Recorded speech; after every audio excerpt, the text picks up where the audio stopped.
الحمد لله الذي هدانا لهذا وما كنا لنهتدي لولا أن هدانا الله. اللهم علمنا ما ينفعنا وانفعنا بما علمتنا وزدنا علما. أحبتي في الله، الله سبحانه وتعالى وحوليه لقد كان لكم في رسول الله أسوة حسنة لمن كان يرجو الله واليوم الآخر وذكر الله كثيرا. waxaa idinku sugan ku dayasho wanaagsan ilaahay rasuulkiisa, qofka rajeynaya ilaahay inuu la kulmo iyo maalinta qiyaamaha ilaahina in badan xusa. Al-Imam Al-Hafid Ibn Kathirna wuxuu leeyahay aayadan waxay asal u tahay in nabiga lagu daysto sallallahu alayhi wasallam sida uu ku sheegay tafsiirkiisa Al-Qur'an Al-Azim. Ahibati fillah, soonka iyo sunooyinkiisa. Soonka ayuu al-ahibba bishan Ramadan soonkeeda sunooyin aad u fara badan ayay leedahay. in marka sunooyinka bishan aan wax ka tilmaano, marka ugu horeyso bishan Ramadaan ah sunooyinkeeda waxaa kamid ah ayuu al-ahibba suxuurta iyo cunitaankeeda, iyo qofka muslimka inuu ku dadaalo suxuurta cunitaankeeda. Nabiga wuxuu yiri sallallahu alayhi wasallam tasahharu fa inna fi as-suhuri baraka. suxuurta waxaa ku sugan barako. xataa hadaad waxaa ku suxuuritid aawaysid in aad ku suxuuran kartid waa xataa ka basha biya, sida nabiga oo dhahay tasahharu walow bijru'ati ma. suxuurta xataa ku suxuurta ka basha biyaha ahaatee. waxaa kaloo sunooyinka kamid ah ayuu al-ahibba suxuurta in la dib dhigo, sida uu leeyahay Zayd ibn Thabit radiyallahu anhu wuxuu yiri nabigan la suxuuranay sallallahu alayhi wasallam, markaasuu wuxuu yiri kadibna nabiga salaad ayuu istaagay.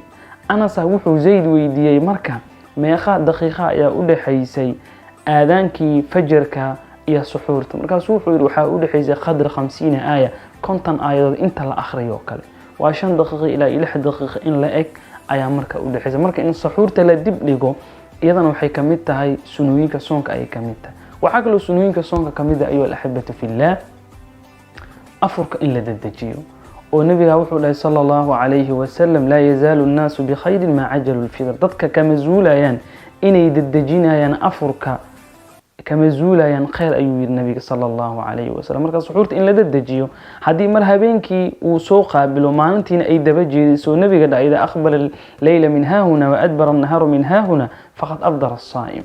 waxaa kaloo sunooyinka kamid ah ayuu al-ahibba bishan Ramadaan ay leedahay in qofka uu ku afuro timirta nooceeda loo yaqaan rudabka. waa maraaxil kamid ah marxasha timirta ay soo marto. hadii qofku uusan heli karin inuu ku afuro timirta caadiga ah inuu isticmaalo, haduusan timir heli karin xataa inuu biyo ku afuro sida nabiga ka sugan sallallahu alayhi wasallam.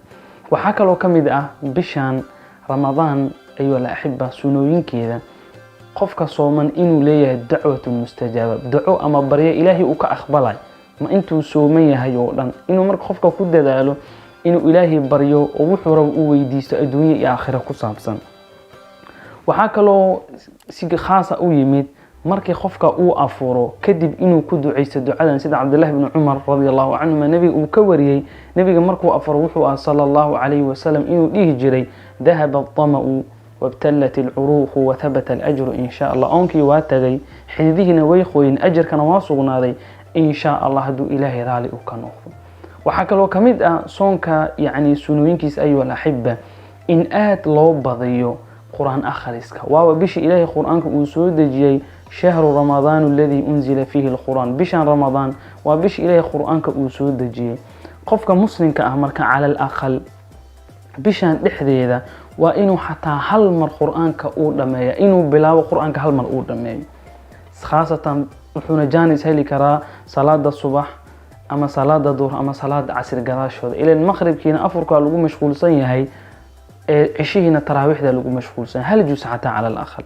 qofkii awoodo inuu 2 juz maalintii akhriyo bishii 2 mar uu dhameeyo, qofkii awoodo 3 mar inuu bisha dhameeyo. marka laadama bishii quraanka ay tahay in quraanka ayuu al-ahibba aad loo akhriyo.